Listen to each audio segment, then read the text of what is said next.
Hey everyone, welcome back to another episode of Andvaris and A-Rise IBO. On today's episode, we're going to cover what happens when you're in the middle of your assessments and you don't complete them in a timely manner. So what I mean by that is you start showing interest in the client, you start your voice assessment, your technical check, your background check, and then you just let it go. You don't complete it on time. I'm going to explain to you what happens when you take that course of action. Alright guys, let's get started.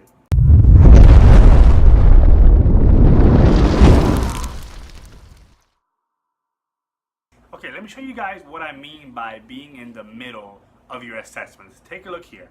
So if you're still doing your voice assessment, technical check, background check, and for any reason the client goes away from the portal, right?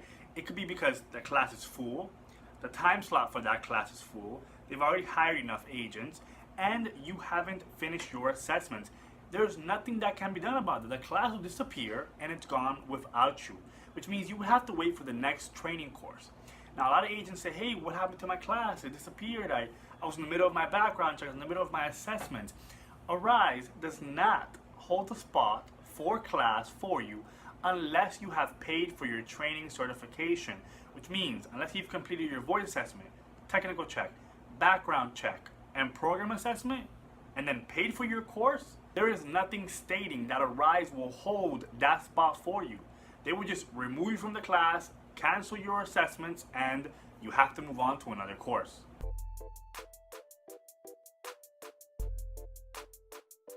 Now, in saying that, keep in mind the assessments don't take long at all. Some assessments are actually one click button, go next, and you're done with the assessment. With that being said, when you show interest in a client and start your assessments, make sure you finish them at that sitting.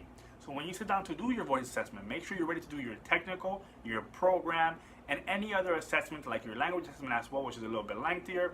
Make sure you're ready to do all of those in one sitting so that you can pay for your training certification and then reserve your spot in that training course for the time that you selected. Alright guys, I'm going to go ahead and wrap it up here. I hope you guys found that information useful. If you have any questions, leave it in the comments below for me, guys. I love to answer all of my questions here on YouTube. Check out andvaris.com for more information on how you can get started working from home. Follow us on social media, guys. We are everywhere on social media. Give me a like on the video, smash that subscribe button, and I'll catch you on the next episode. Later.